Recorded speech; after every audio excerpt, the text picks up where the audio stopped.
berdiri sebuah kerajaan yang bernama Sri Bunga Tanjung. Kerajaan ini diperintah oleh seseorang ratu yang bernama Cisima.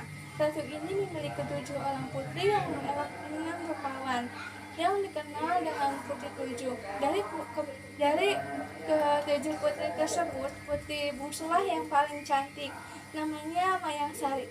Putri Mayang Sari memiliki keindahan tubuh yang sangat mempesona. Kulitnya lembut bagaikan sutra, wajahnya elok berseri bagaikan bulan purnama. Bibirnya merah bagaikan delima. Alisnya bagai semut beriring. Rambutnya yang panjang dan ikal terurai bagai mayang. Karena itu sang putri juga disebut dengan mayang menggurai.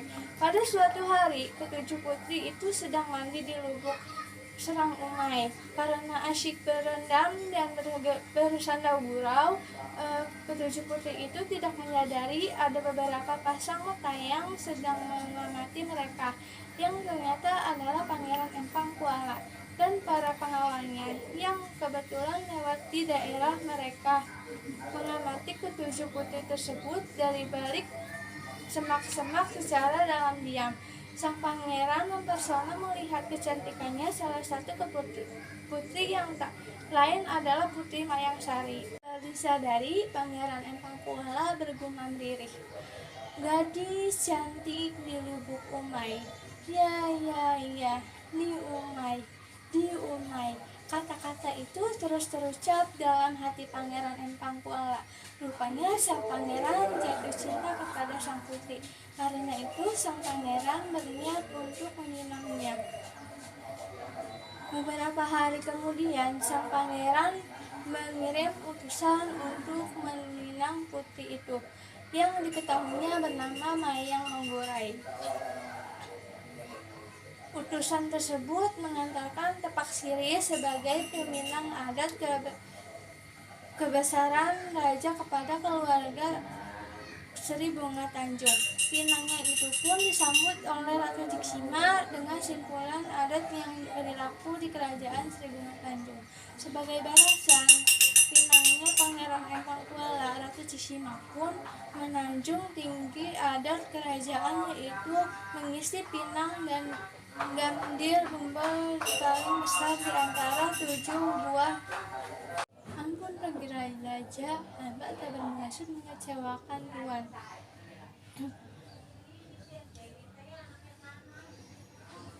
Keluarga kerajaan Sri Bunga Tanjung belum bersedia menerima pinangan tuan untuk mempersepsikan Putri Mayang Manggurai.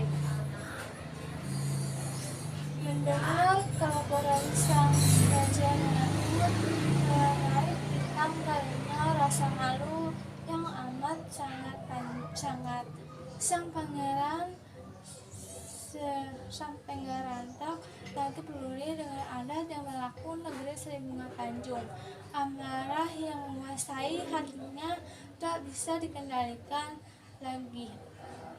Sang pangeran pun segera memerintahkan para panglima dan prajuritnya untuk menyerang kerajaan Sri Bunga Tanjung.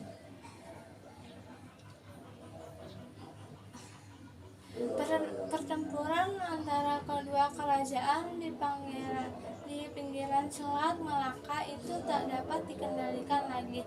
Di tengah kecamandukannya perang tersebut, Ratu Cisima segera melarikan ke-7 putrinya ke dalam hutan dan menyembunyikan mereka di dalam sebuah lubang yang berantakan tanah dan dilindungi oleh pepohonan.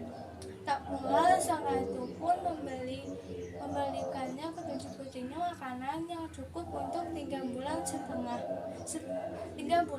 Setelah itu Ratu Cisima kembali ke kerajaan untuk mengadakan perlawanan terhadap pasukan Pangeran Empang Kuala.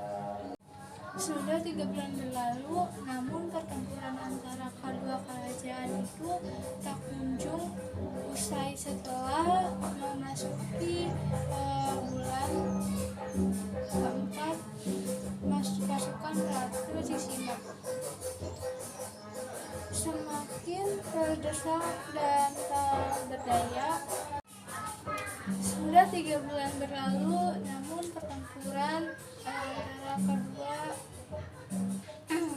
kerajaan itu tak kunjung usai. Setelah memasuki bulan keempat, pasukan Ratu Sima semakin terdesak dan tak berdaya. Akhirnya negeri Sri Bunga Tanjung dihancurkan, rakyatnya banyak yang tewas melihat negerinya hancur dan tak berdaya. Ratu Sisima segera meminta bantuan jin yang sedang betapa di Bukit Hulu Sungai Umai di Sungai Umai. Pada suatu senja, pasukan Pangeran Empang Kuala sedang beristirahat di hilir Umai. Mereka berlindung di bawah pohon-pohon bakau.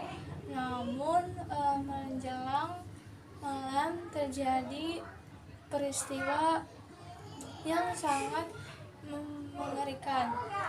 Secara tiba-tiba mereka tertimpa beribu-ribu buah bakau yang jatuh dan menusuk ke badan para pasukan Pangeran Empang Kuala. Tak sampai separuh malam, pasukan Pangeran Empang Kuala dapat dilumpuhkan pada saat kerajaan Empang Kuala tak berdaya. Datanglah utusan Ratu Sisima menghadap Pangeran Empang Kuala.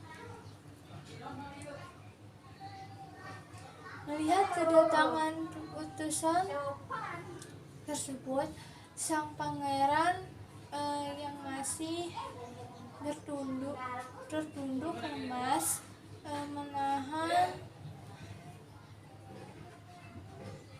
sakit, langsung bertanya,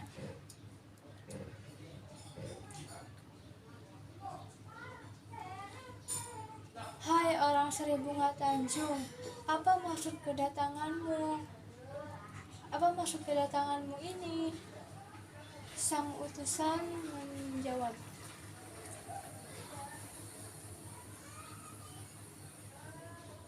"Hamba datang untuk menyampaikan pesan Ratu Sisima agar Pangeran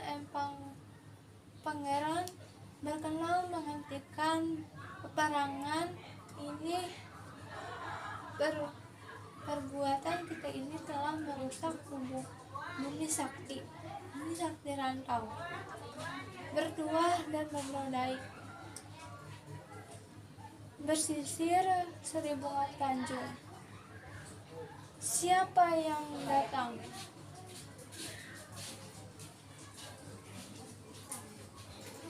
Dengan niat buruk mempetakakan penimpa sebaliknya,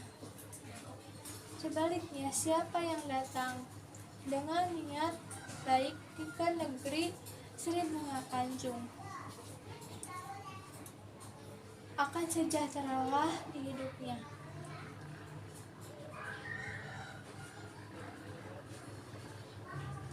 Kata utusan Ratu Sisima menjelaskan. Mendengar penjelasan dari Ratu Sisima itu, sadarlah Pangeran Empang Kuala bahwa dirinya lah yang memulai peperangan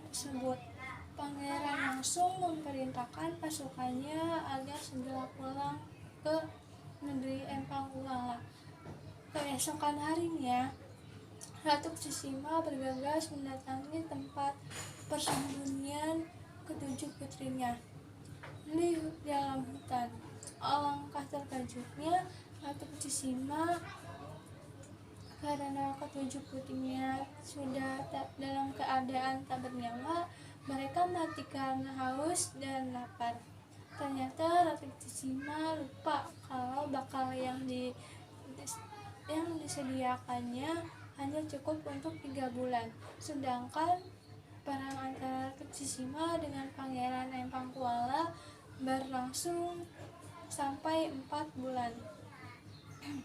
Akhirnya karena tak kuat menahan kesedihan atas kematian ketujuh putrinya, maka Ratu Kusima pun jatuh sakit dan tak lama kemudian meninggal dunia.